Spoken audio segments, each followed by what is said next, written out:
Muy buenas noches, maestros y maestras. En una semana de vacaciones nos da mucho gusto recibirles el día de hoy, en este martes con Grupo Loga.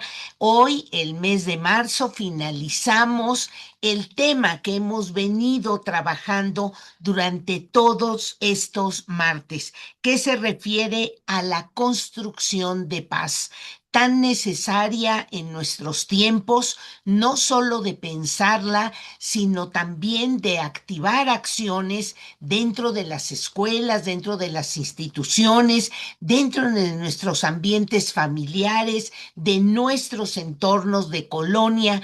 Tan importante pensar qué estamos haciendo para enriquecer esos vínculos entre las personas. Pero además, qué acciones, qué estrategias, qué maneras estamos utilizando para fortalecer la construcción de paz. Hemos revisado diversos temas con especialistas y hoy cerramos con broche de oro con el doctor Eduardo Pérez Archundia. Él nos va a hablar sobre cómo ir generando estos ambientes democráticos que son la única manera, que son una gran estrategia para la formación de ciudadanía. Todos los temas que hemos revisado en este mes de la paz no son espontáneos, no se dan por la edad, no nos volvemos ciudadanos de una manera así gratuita solo porque cumplimos 18 años, ya vamos a comportarnos como ciudadanos, vamos a votar sin que nos obliguen, vamos a sacar nuestra credencial de elector, vamos a participar de una manera organizada, vamos a resolver conflictos de manera pacífica. Eso no es espontáneo, eso se va formando, se va construyendo, vamos acompañando a las niñas, a los niños, a los jóvenes en estos ambientes escolares que deben de ser democráticos para que los chicos vayan practicando, para que los chicos vayan reconociendo estas formas de trabajo y de comportamiento ciudadano. Déjenme presentarles a quien va a ser hoy nuestro ponente, al que va a compartir desde su experiencia ambientes democráticos para la formación ciudadana. El doctor Eduardo Pérez Archundia es licenciado en psicología por la Universidad Autónoma del Estado de México. Es maestro en ciencias sociales por el Colegio Mexiquense, doctor en ciencias políticas y sociales por la Universidad Iberoamericana. Cuenta con más de 22 años de experiencia docente en diferentes universidades y fungió como director de la preparatoria del Colegio Forger. En el Colegio Mexiquense fue jefe de planeación y procuración de recursos, investigador por proyecto y asesor de la presidencia. Actualmente se desempeña como investigador educativo en el Instituto Superior de Ciencias de la Educación del Estado de México, donde también coordinó el doctorado en Ciencias de la Educación a su ingreso en dicha institución. Es miembro del Sistema Nacional de Investigadores Nivel 1 y cuenta con el reconocimiento a perfil deseable PRODEP. Sus líneas de investigación son violencia y exclusión en las escuelas y salud mental de actores educativos. Entre sus publicaciones más recientes se encuentra Gordura, depresión y acoso escolar, cuando el suicidio se convierte en una opción. Esto es una publicación se ha convertido en un libro. Convivencia virtual entre el bienestar y malestar que generó el confinamiento, en voces y emociones de actores educativos ante la pandemia por COVID-19. Esto también es parte del capítulo de un libro. Convivencia de jóvenes en redes digitales entre diferentes publicaciones para capítulos y para revistas especializadas. Doctor Eduardo, nos da muchísimo gusto recibirle aquí. Usted cierra este mes con un tema importantísimo de ayudarnos a entender a las maestras, a los maestros, cómo estos ambientes escolares se pueden volver verdaderamente una formación de ciudadanos. Me parece, si usted gusta probar un poquito su audio, y ya es anfitrión para que usted pueda pasar su presentación. Le damos la más cordial bienvenida. Muchas gracias. Pues primero que nada, quisiera precisamente confirmar que me están escuchando bien, que me ven bien. Todo bien, perfecto. Muy bien. Pues ante todo, muchas gracias por la invitación. Gracias por este espacio para poder dialogar, para poder compartir con ustedes algunas reflexiones sobre este tema que he trabajado en algunas publicaciones y precisamente en publicaciones derivadas de ejercicios de investigación, ¿no? Em, Como ya comentó la doctora Patricia, en mi trabajo de investigación me he enfocado un poco más en cuestiones de violencia, cuestiones de convivencia, y dentro de este ejercicio de investigación, pues el asunto de la formación ciudadana ha salido a colación un poco de manera natural, ¿no? Es decir, de manera natural porque de repente pareciera que no tiene nada que ver la ciudadanía con ese asunto del vivir con el otro, ¿no? Pero es fundamental, sin duda, el tener la capacidad de vivir de manera civilizada, de manera ordenada, de manera organizada con los demás en buenos términos, ¿no? Para que todo vaya por buen camino. Em, yo me estoy conectando con ustedes desde la ciudad de Toluca. Acá es el punto en donde yo radico y trabajo. Así que bueno, pues un saludo desde estas frías tierras y espero que en donde nos estén acompañando, pues le estén pasando muy bien, seguramente con un cafecito, un cacao, no sé, algo rico para quitar un poco este frío, ¿no? Em, Voy a comenzar la plática acompañándome de unas diapositivas. Em, Seguramente habrá un espacio al final como para algún intercambio. Y bueno, pues seguramente también estará abierto el chat como para recibir algún comentario mientras se va desarrollando este diálogo. Y bueno, pues ya estaremos atentos a cualquier duda o a cualquier cosa que ustedes quieran compartir. Voy a compartir las diapositivas y también les pediría que me confirmen si las están eh, Ya se ve, doctor, ya nada más falta ponerlo en formato amplio. perfecto. Muy bien, entonces vamos a hacer lo propio. Listo, ¿verdad? Perfecto. Muy bien. Bueno, pues arrancamos. El título de esta charla es Ambiente Democrático para la Formación de Ciudadanos y me gustaría empezar por provocar un poco su participación y su reflexión, ¿no? Con respecto a la cotidianidad, con respecto a cosas que de repente hacemos muy llevados por eh, usos y costumbres, a veces por la falta de sensibilidad, a veces por las prisas justificamos cosas que hacemos también, ¿no? Pero, pero bueno, ¿cuántas veces o quién de nosotros no ha hecho esto, ¿no? Usar indebidamente cajones de estacionamiento destinados para discapacitados, para mujeres embarazadas, para personas de la tercera edad, ¿no? Y entonces llegamos al centro comercial, llegamos al supermercado, llegamos a algún otro espacio público, y entonces como traemos prisa, pues ocupamos esos cajones, ¿no? Eh, o por ejemplo, no respetar a veces ni siquiera como peatones las señales de tránsito. Digo, es común que veas peatones cruzando la calle en, en lugares donde no deben hacerlo, es decir, tendríamos que utilizar las esquinas, esas cebras, ¿no? Las líneas pintadas en el pavimento para hacer el cruce. A veces te encuentras con ciclistas, por ejemplo, que van rodando por las banquetas, con motociclistas que van rodando por la ciclopista.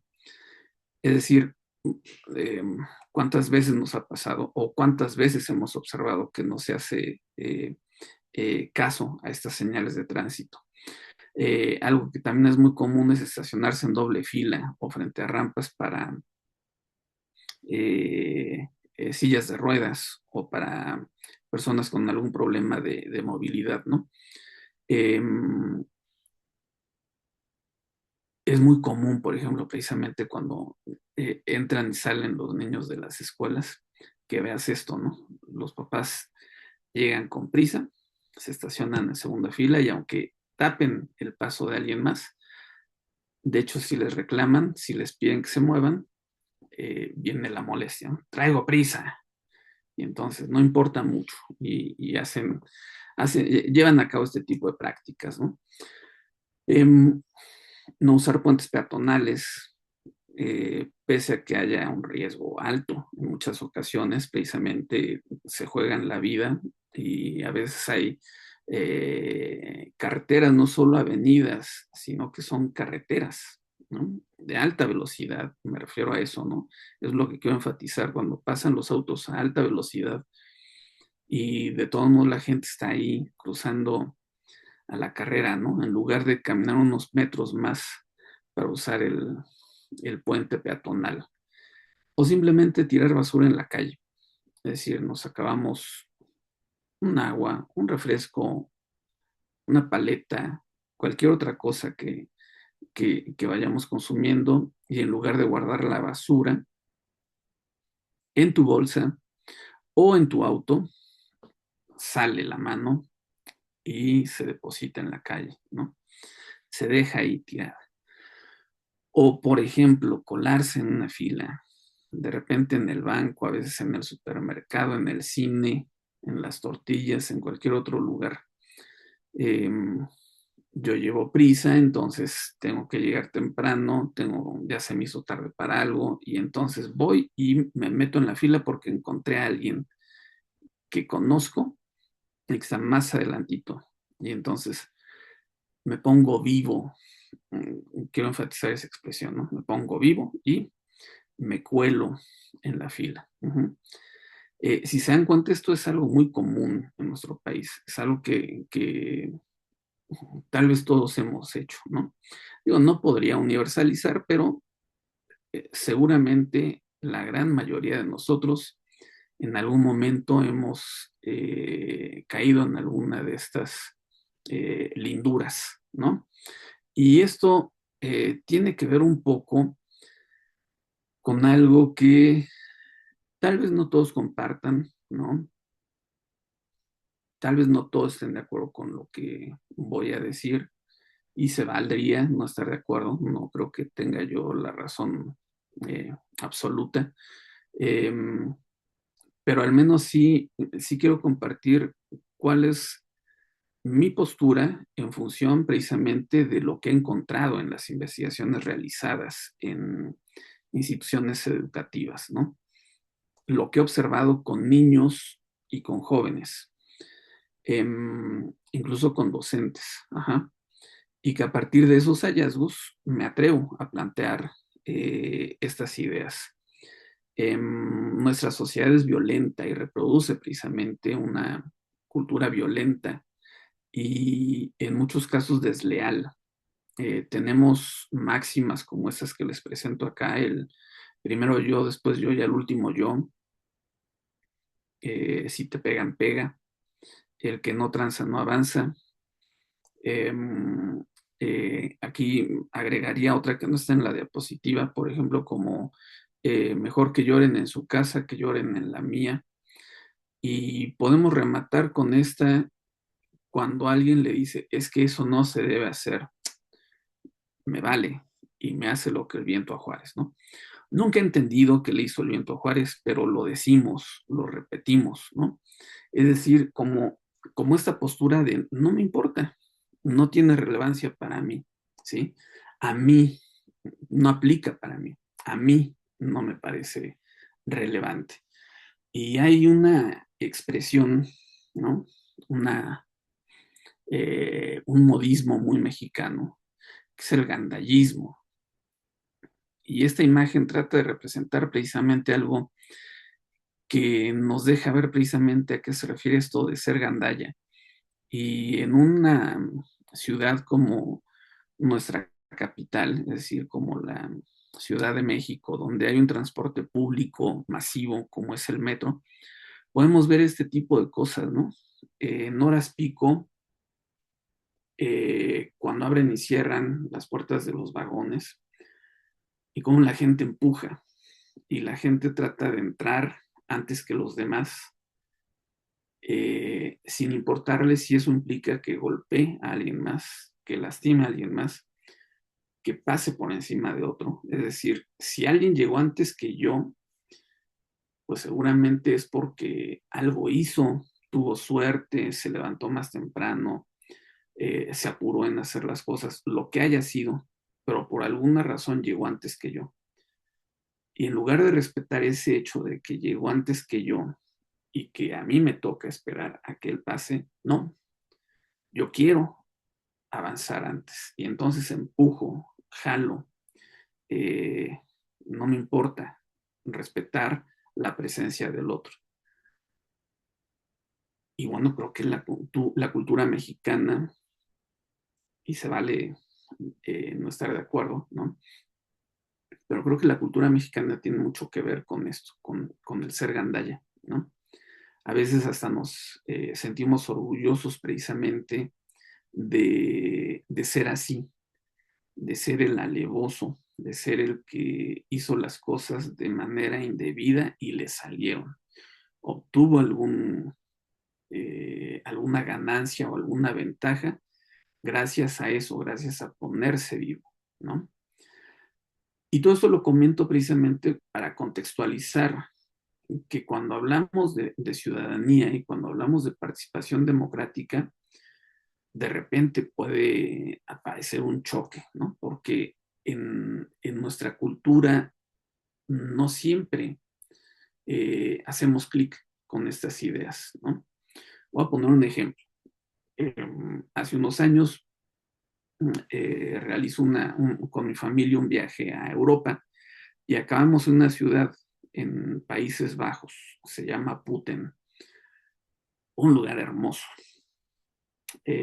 como a una hora de Ámsterdam, es decir, no era eh, la capital, ¿no? Pero me sorprendió que cuando llegamos a un Airbnb, nosotros llegamos por la tarde, tal vez eran las 2 3 de la tarde, ¿no? Y entonces estaba la casa que habíamos rentado y a un lado los vecinos estaban podando árboles, estaban con una sierra eléctrica. Llegamos nosotros, nos vieron ni siquiera nos saludaron, pero inmediatamente apagaron la sierra y se metieron a su casa, ¿no? ¿Cuál es el punto de esto? En México, si yo tengo ganas de podar los arbustos o árboles de mi casa, puede ser que a esta hora, a las 7 de la noche, más tarde a las 9, salga con la sierra eléctrica, ponga mi bocina y ponga a reproducir el sonidero y a todo lo que da la sierra, ¿no? Me pongo a cortar. No me importa si son las 9, las 10 de la noche, porque soy en mi casa y porque en mi casa hago lo que quiera y no necesito pedirle permiso a nadie para hacer cosas en mi casa, ¿no? Completamente distinto a lo que pasó con estos vecinos en otra cultura, con otras formas de pensar la convivencia, la relación con el otro, ¿no? En donde cuando nos ven llegar, inmediatamente se dan cuenta de que, bueno, ahora sí, ya se va a ocupar la casa, no podemos hacerles ruido, guardamos las cosas y adiós, ¿no? A eso me refiero con esta parte cultural, con esta forma de vincularnos con el otro y con la forma en la que nosotros nos dirigimos precisamente hacia el otro, ¿no? Entonces, al hablar de ciudadanía y de participación democrática, eh,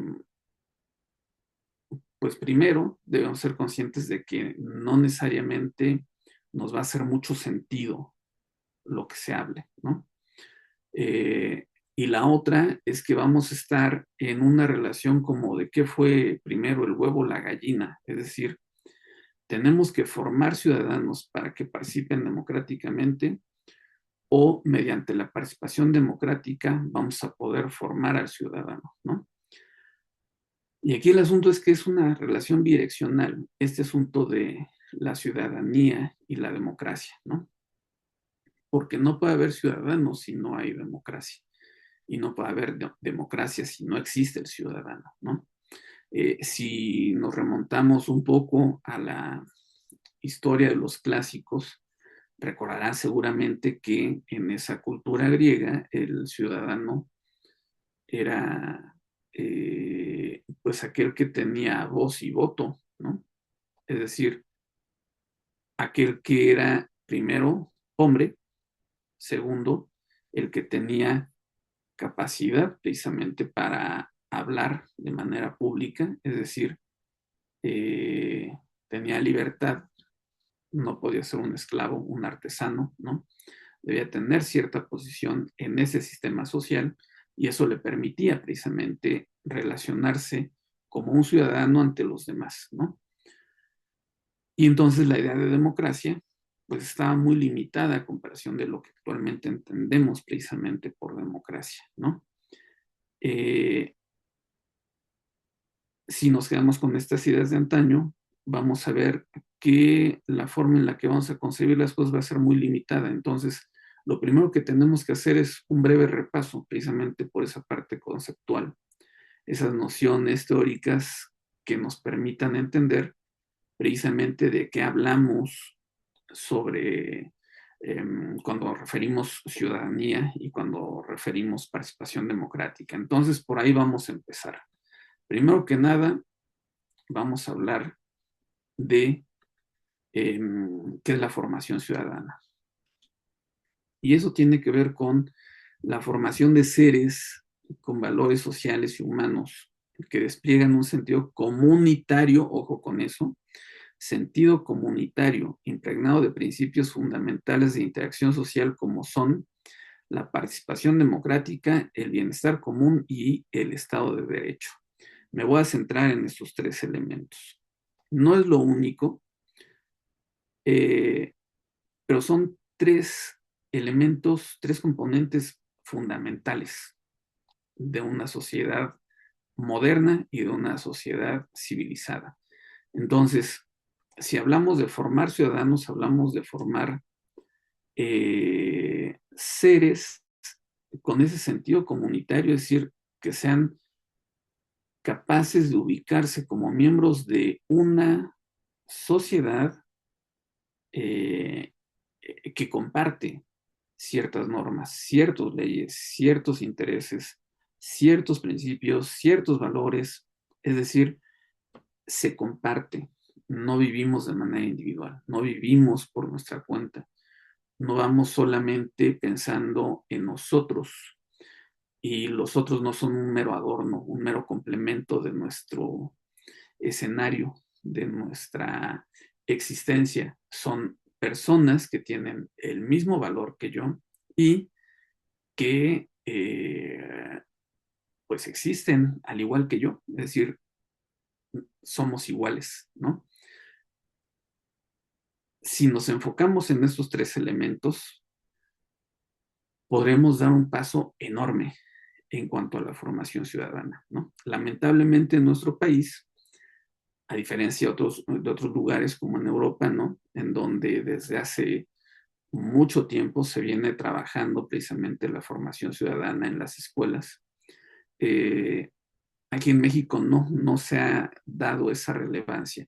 Si recuerdan ustedes, desde la mm, primaria, secundaria, nuestras generaciones nos hablaban sobre civismo, ¿no? Y teníamos materias que hablaban sobre todo esto, ¿no? Sobre los valores cívicos, sobre la conducta cívica, ¿no? Sin embargo, no es lo mismo eso que la ciudadanía, ¿no?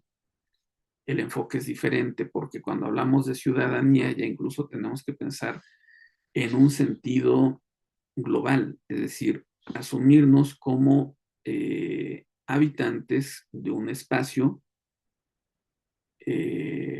normado, un espacio organizado, y si bien existen identidades nacionales, esas identidades nacionales ya han sido también rebasadas, porque entonces nos damos cuenta, por ejemplo, como lo plantea Edgar Morán, ¿no? De nuestra dimensión cósmica, que puede sonar muy exagerado, muy descabellado, ¿no? Pero el punto que plantea Edgar Morán es algo bastante importante, ¿no? Ser conscientes precisamente de esa, de nuestra existencia tan diminuta, nuestra existencia como polvo cósmico, ¿no? Como un ser tan pequeño que forma parte de algo mucho más grande y que entonces los sismos, esos nacionalismos, pues nos empiezan a quedar pequeños, ¿no? Y en estos tiempos eso se vuelve fundamental, sobre todo con tipos como Trump, que piensa en América primero, ¿no? Y que empieza con políticas migratorias muy cerradas, muy violentas hacia todo aquel que no sea un ciudadano estadounidense y que nos pone en jaque, ¿no? Por ejemplo, esto tiene que ver precisamente con estas ideas de ciudadanía. Y bueno, no pretendo acá politizar el asunto, ¿no? Pero sí traerlo a colación porque precisamente me parece que en estos tiempos se vuelve todavía mucho más importante hablar sobre esto, ¿no? Sobre la ciudadanía. Es decir, seguimos todavía viendo guerras, por ejemplo, entre Ucrania y Rusia, Israel y Palestina, que tienen que ver con esos nacionalismos, ¿no? Con esas identidades patrióticas que de repente ensucian mucho la convivencia con el otro y permiten eh, o justifican más bien un montón de conflictos armados, ¿no? En donde el sentido comunitario se pierde y donde vemos que el bienestar común no aparece y que el Estado de Derecho pues, no existe, ¿no? Entonces, bueno, para no desviarme más de este asunto, ¿qué es el bienestar común? Es un concepto que representa el conjunto de condiciones sociales, económicas y materiales que benefician a todos los integrantes de una sociedad, priorizando el interés colectivo sobre el individual para asegurar una vida digna para todos. Aquí quiero resaltar algunos elementos. son condiciones, digamos, sociales que buscan el beneficio colectivo, sin que eso implique que a nivel individual vas a perder la posibilidad de tener una vida digna. Es decir, no estamos hablando como de que el bienestar común es ser amigo de todos, no tiene que ver con eso. No estamos hablando de que el bien común tiene que ver con eh, sacrificarte por alguien más, porque no tiene que ver tampoco con el sufrimiento, con el tener que abandonar todos tus derechos o todo tu bienestar para que alguien más sea feliz. No, tenemos que pensar en esos puntos de equilibrio en donde seguramente tendremos que ceder en algo, pero ese ceder va a permitir que todos ganemos y que todos estemos en una condición eh, pues más cómoda o más favorable, ¿no? Esta idea nos resulta en muchas ocasiones muy lejana aquí en México. Y esto lo puedo afirmar así porque en una investigación que realizamos con jóvenes del Estado de México, de esta ciudad en donde vivo, en Toluca, pudimos, y digo pudimos porque fue una investigación colectiva, pudimos encontrar, identificar que entre ellos no había una noción de bien común. Es decir, cuando les hablabas de bien común, no entendían de qué estábamos hablando.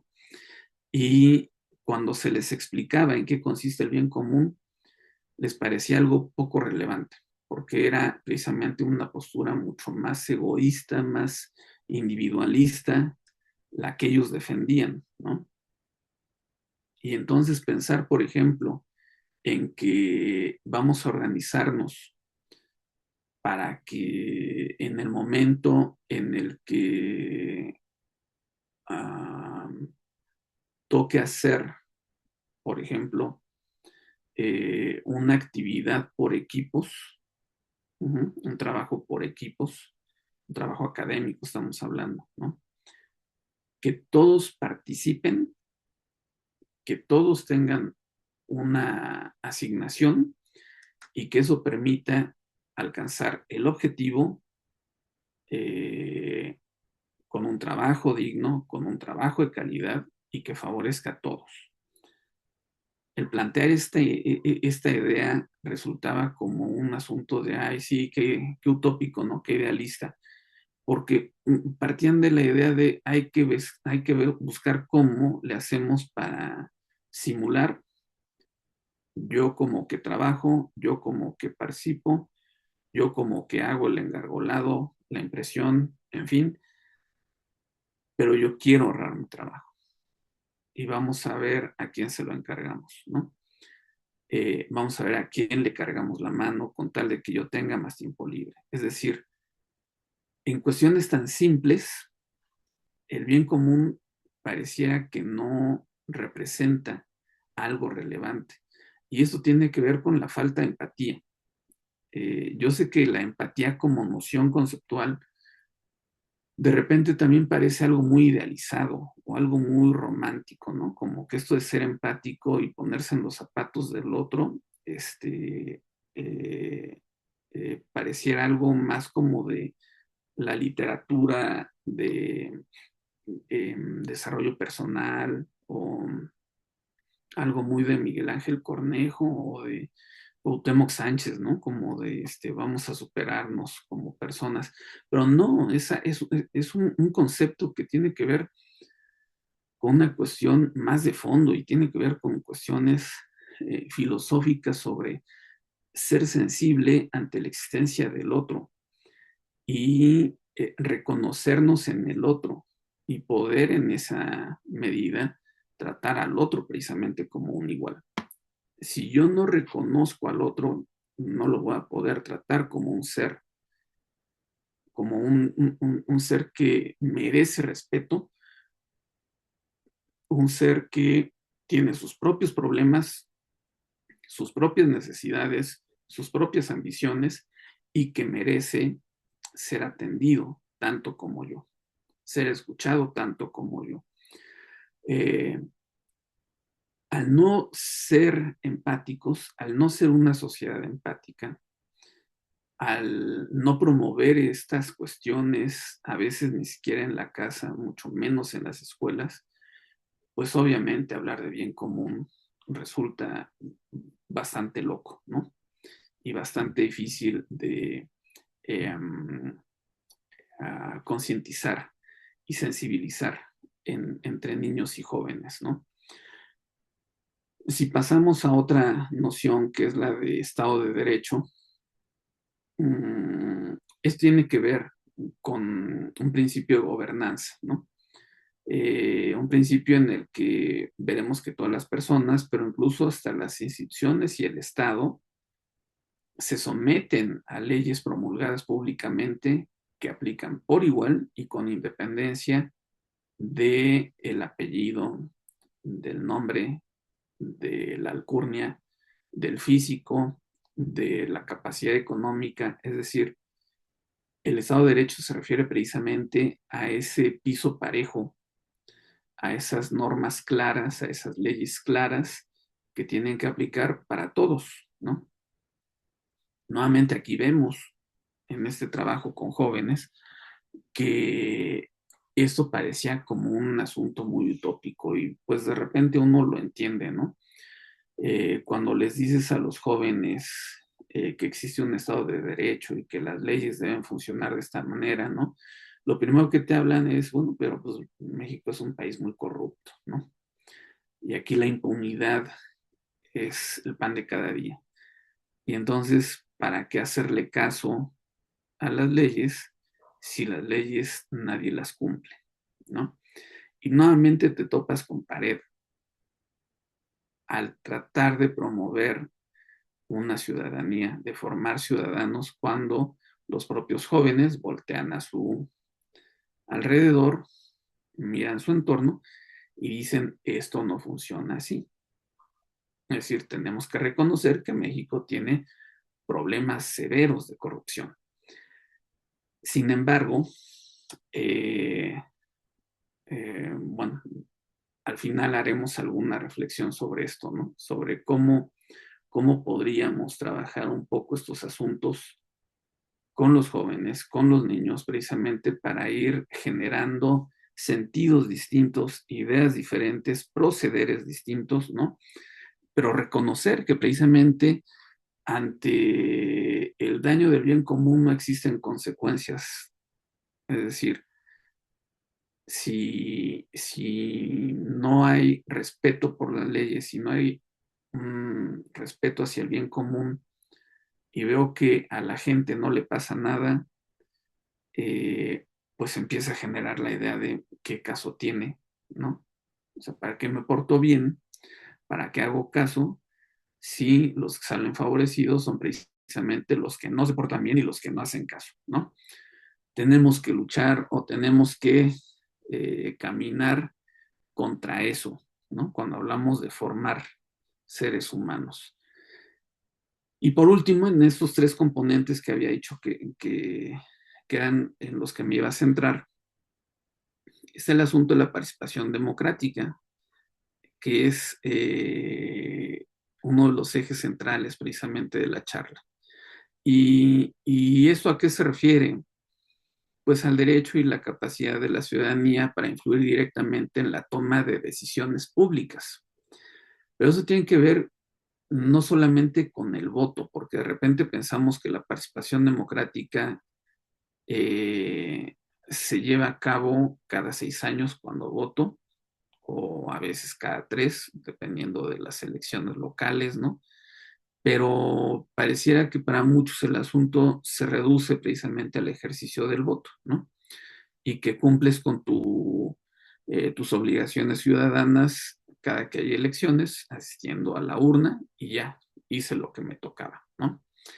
Pero en realidad es algo más complejo, ¿no? Precisamente al inicio decíamos que la idea de democracia ya no es aquella que plantearon los griegos, ¿no? Los clásicos, en donde había una noción pues todavía muy elitista, ¿no? Los que votan y los que hablan pues son las élites, es decir, la gente cultivada, la gente preparada para eso. Entonces, pues ellos son los que deben gobernar y a ellos es a los que se les debe escuchar, no al pueblo.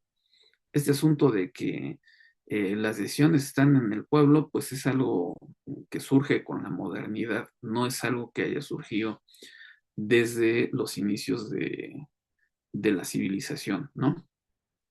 Porque precisamente desde una idea moderna, la democracia tiene que ver también con rendición de cuentas, con mecanismos de consulta, eh, con acciones como los presupuestos participativos, todo aquello que involucra activamente a la sociedad en la gestión y control del gobierno. Incluso ahora, por ejemplo, hasta las revocaciones de mandato, ¿no? Eh, y todo eso, pues, habla de una calidad de democracia mucho más compleja, más robusta, más fortalecida, más sostenida, más institucionalizada, ¿no? Y, y bueno, pues precisamente eh, para los jóvenes hablar de democracia, pues también resultaba en esta investigación algo un tanto lejano, uh-huh, porque pues sobre todo, por ejemplo, cuando hablabas de rendición de cuentas, lo veían como algo pues muy de la política, ¿no? Algo de la administración pública y bueno, pues sí, ¿no? Ahí están los presidentes cuando hacen su informe de gobierno o los presidentes municipales y demás, ¿no? Pero en realidad son cosas que hasta dentro de un salón de clases tendríamos que aplicar, es decir, son procesos que tienen mucho que ver con lo que ocurre dentro de un aula, ¿no? Y para algunos puede sonar medio loco esto que estoy diciendo, pero nosotros como docentes tendríamos que rendir cuentas, por ejemplo, cuando en un proceso de evaluación, eh, primero definimos de manera muy clara precisamente cuáles son las reglas, ¿no? Cuáles son los mecanismos de evaluación. Es decir, ponemos las reglas del juego desde un inicio. ¿Te voy a evaluar? Sí o no. Si te evalúo, ¿cómo te voy a evaluar? ¿A partir de qué criterios? ¿Qué ponderación va a tener cada criterio? ¿No? Y después, cuando te evalúo, pues no puede ser algo oscuro, así como que sacaste 8. ¿Y por qué? Pues porque yo digo, ¿no? No, ahí empieza la rendición de cuentas. Sacaste 8, ¿por qué? Porque en este criterio obtuviste este porcentaje y en este obtuviste esto y en este obtuviste esto. Si hay alguna duda, ese es el momento precisamente a eso, eso a lo que le llamamos revisión de examen, ¿no? O revisión de calificaciones. Tiene que ver con esto, precisamente con aclarar dudas, con aclarar cosas que parecieran no coincidir, como cuando te dicen, no, profe, es que yo sí le entregué el trabajo, se lo juro, bla, bla, bla. Bueno, a ver, vamos a verificar si sí me lo entregaste o no, si lo entregaste a tiempo o no, si lo que entregaste es lo que pedí o no. Ese tipo de cosas tienen que ver precisamente con la rendición de cuentas y no es porque le tengamos que rendir cuentas al alumno de lo que hacemos, eh, entendiendo que esto tiene que ver con una especie de sometimiento, ¿no? O con un asunto que ponga en entredicho nuestra labor, sino más bien con una idea de transparencia que a veces nos cuesta trabajo implementar en los ambientes escolares, ¿no? A veces incluso hasta las sociedades de padres de familia, por ejemplo, ¿no? Cuando dan su informe, precisamente cuánto entró por la tienda escolar y cuánto se gastó, en qué se gastó. Eso es transparencia, eso es rendición de cuentas, ¿no? El director cuando dice, bueno, vamos a promover a tal persona porque a ella cuáles fueron los criterios para su promoción. Pues porque aplicó en el proceso, ¿no?, de evaluación, o porque, de acuerdo con los criterios escalafonarios, se cumplió con esto, esto, esto, en fin. Eso tendría que ver con el asunto de transparencia y rendición de cuentas, ¿no? Y no con esta actitud de repente oscurantista y de repente poco favorecedora precisamente para los ambientes democráticos, ¿no? De, de darle apertura a todos para que todos participen por igual y que todos se reconozcan por igual, ¿sí? Es decir, que sea una cultura más meritocrática eh, y no una cultura como lo que suele caracterizar de repente a las instituciones mexicanas, ¿no? El amiguismo, el compadrazgo, el que tiene padrino, el que tiene a alguien que lo protege, ¿no? Y que eso es lo que le favorece más que el propio mérito, más que la calidad de su trabajo. En este orden de ideas, precisamente sobre la participación democrática, eh, hay otra reflexión que quisiera hacer, y es que precisamente la falta de una cultura democrática ocasiona que sigamos formando personas que no ejercen activamente su ciudadanía. Eh, de repente pensamos que esto es porque hay un asunto del ADN mexicano, ¿no? Como que, pues es que así somos los mexicanos, o como que el currículum oculto nos lleva a formarnos así, pero, pero vamos, si pensamos en lo que nos dicen sociólogos como Anthony Giddens o Pierre Bourdieu, ¿no?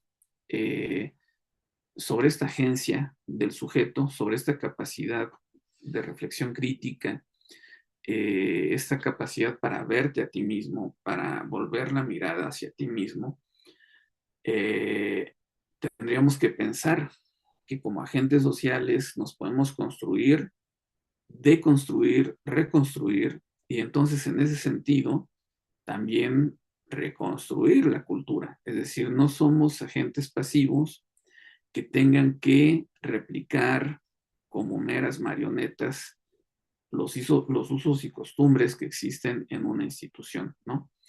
Pese a que es algo que existe, pese a que ahí está y de repente como elemento cultural es muy difícil de movilizar y puede tener mucho peso sobre nosotros, pero también hay una decisión individual en ese sentido de me sumo o no me sumo a estas formas de proceder, ¿no? Y no necesariamente tienes que volverte el antipático o el que quiere tomar las instalaciones y prenderle fuego a la escuela, ¿no? No, es simplemente este asunto de marcar distancia entre lo que haces y no haces de manera muy crítica, ¿no? De manera muy reflexiva.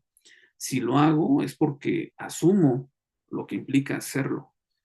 No le voy a echar la culpa a los demás de que yo no sabía, no, es que pues todos lo hacen y entonces por eso lo hago. No, si lo vas a hacer, si vas a replicar una cultura, eh, debes de ser consciente precisamente de qué es lo que estás replicando, qué es lo que estás reproduciendo. Yo sé que siempre hay un costo y a veces puede ser muy alto, ¿no? El marcar distancia de esos patrones recursivos, de esas tradiciones, de esas costumbres que caracterizan a una institución, pero al final está precisamente la dignidad personal y está precisamente el orgullo también personal, ¿no? Y ahí es donde entra la parte más crítica, ¿no? Y que tiene que ver con una tarea pendiente, lo digo a título personal, ¿no? Insisto, no necesariamente tengo la razón, ¿no? Pero mi postura es que esa es una de las grandes tareas pendientes de las escuelas. Enfocarnos en formar buenas personas que actúen de manera sana, de manera cívica, responsables en cualquier medio y con cualquier persona, que les rodea. Voy a poner un ejemplo de algo que encontramos precisamente en una investigación con chicos de secundaria. Y eso fue en el oriente del Estado de México, la parte del Valle de México, vecinos de la capital. En una secundaria técnica, perdón, fue en una telesecundaria. Primero voy a poner ese caso para que vaya más ordenada la experiencia. En una telesecundaria, que estas suelen tener muy poco presupuesto y generalmente, en el caso del Estado de México, pues nada más les dan recursos para los maestros y una directora, ¿no? Y la propia escuela es la que tiene que pagar secretarias o a veces también el personal de limpieza precisamente con los recursos que va obteniendo la Sociedad de Padres de Familia, ¿no? A veces como no alcanza para contratar a un conserje, eh, los propios alumnos son quienes realizan la limpieza de los salones y hasta de los baños, ¿no? Entonces, bueno, había una escuela que tenía este proceso ya muy organizado.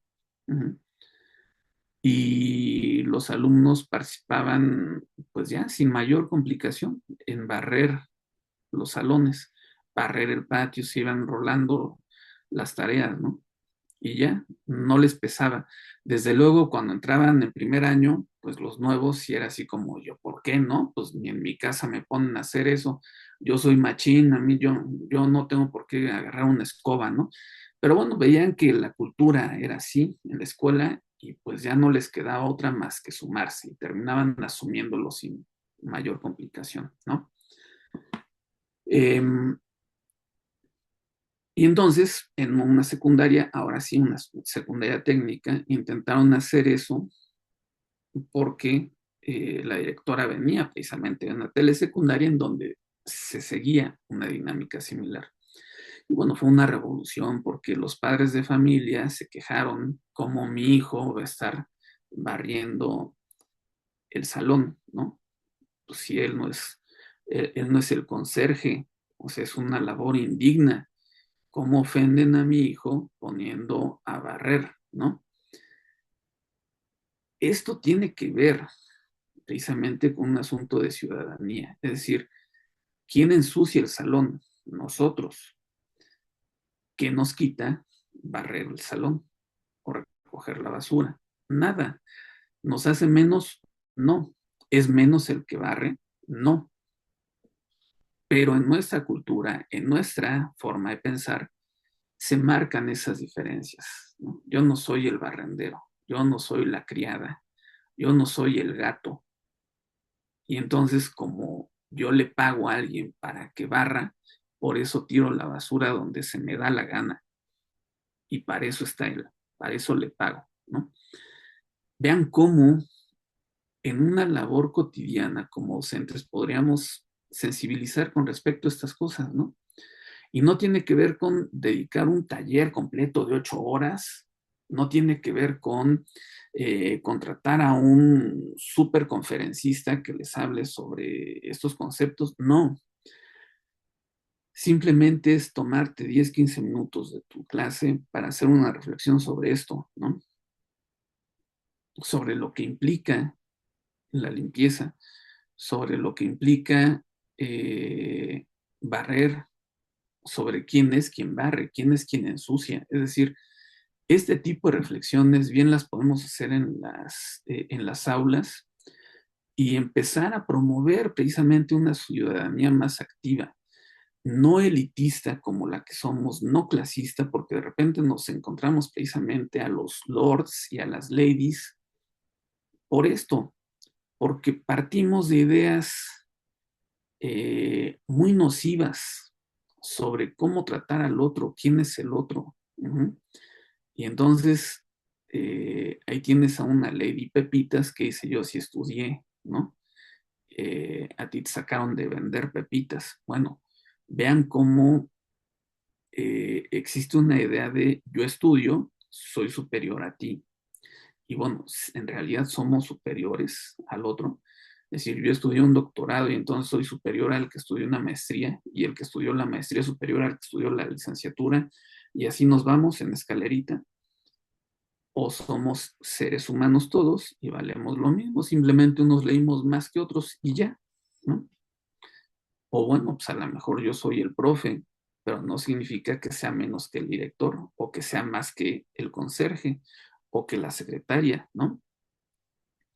Es decir, ese tipo de ideas son cosas que podemos ir trabajando en el día a día mediante ejercicios, por ejemplo, como las consultas, ¿no? Es decir, si queremos promover la participación democrática, podemos poner a consulta algunas cosas y desde luego dejar claro a los estudiantes que hay cosas que son negociables y hay cosas que no. Es decir, eh, hay cosas que no vas a poner a discusión, pero hay cosas que sí, y eso que sí está disponible para discutir, entonces lo abres a consulta. Vamos a ver, ¿no? ¿Qué opinan? ¿Qué prefieren hacer? ¿Cómo lo prefieren hacer? Y puede ser hasta cuestiones de una simple kermés, por ejemplo, ¿no? ¿Qué hacemos en la kermés? ¿Qué no hacemos en la kermés? En fin, ¿no? Podemos también fomentar, por ejemplo, la empatía, ¿no? Con esto que les decía, ¿no? Hacer consciente al otro del valor que tiene cada uno de nosotros, independientemente de cómo se llame, cómo se vista, qué puesto ocupe, cuánto gane, o en fin, ¿no? Y crear ambientes de respeto a la diversidad, por ejemplo, ¿no? Sobre todo en estos tiempos en donde em, eh, nos encontramos con diversidad no solamente en cuanto a identidad de género, sino en un montón de cosas, ¿no? El ser afrodescendiente, el ser miembro de un grupo originario, eh, o bueno, pues cualquier otra cuestión identitaria, ¿no? Que de repente empieza a generar divisiones y empieza a generar críticas, ¿no? Y que no tienen que ver con el estar de acuerdo con el otro o, o con quererlo y ser amigo del otro, ¿no? Simplemente respetar. Y con esto cierro. Por ejemplo, yo no necesito estar de acuerdo con los Terians. Puedo estar totalmente de acuerdo, o perdón, en desacuerdo con esto. Me puede parecer una aberración, me puede parecer algo muy loco el que alguien se sienta perro. Pero no porque tenga esa postura significa que lo voy a violentar. Puedo estar en desacuerdo con los Terians, pero respetar su existencia, respetar a esa persona por lo que es, independientemente de que me cuadren o no sus ideas. Y ese es el punto esencial de la ciudadanía, de la democracia, el respeto al valor que tiene la otra persona.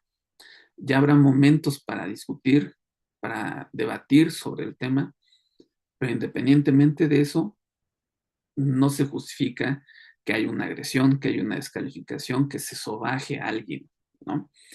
Eh, por cuestiones de tiempo lo dejo hasta aquí. Espero no haberme excedido mucho, perdón.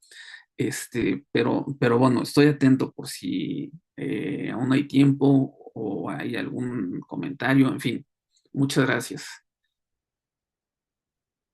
Al contrario, doctor, le agradecemos mucho sus aportaciones. Para nosotros es muy, muy importante porque nos permite, a partir de las ideas que usted nos fue comentando, ver nuestra propia escuela y cómo nuestras instituciones vamos verdaderamente formando, ¿no? Estos procesos, estas estrategias, estas habilidades, estas miradas que los niños deben de tener, limpiar las escuelas, participar en elegir el mural que se va a hacer, cómo se utiliza el periódico mural, establecer normas y reglamentos, respetar turnos, ¿no? Generar un buzón de sugerencias que leamos cada semana, pueden ser varias de las ideas que usted nos compartió el día de hoy. Sí tenemos que pensar sobre ello, sí tenemos que negociar con los padres de familia,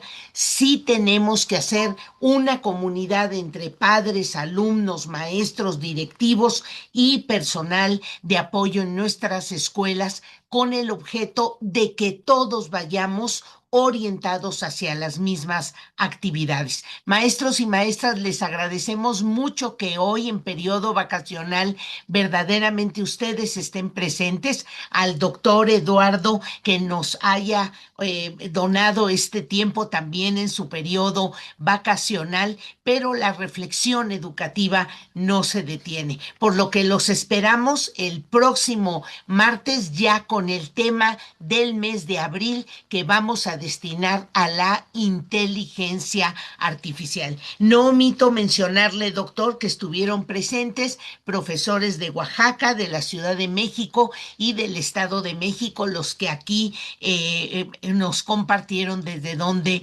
nos acompañan. Recuerden que este video queda grabado, está en la página para que ustedes puedan utilizarlo en un consejo técnico, en una sesión con papás. Para eso se genera este contenido. Doctor Eduardo, muchísimas gracias a todos los maestros y maestras y nos vemos en un próximo martes con Grupo Loga. Un abrazo a todos, hasta luego.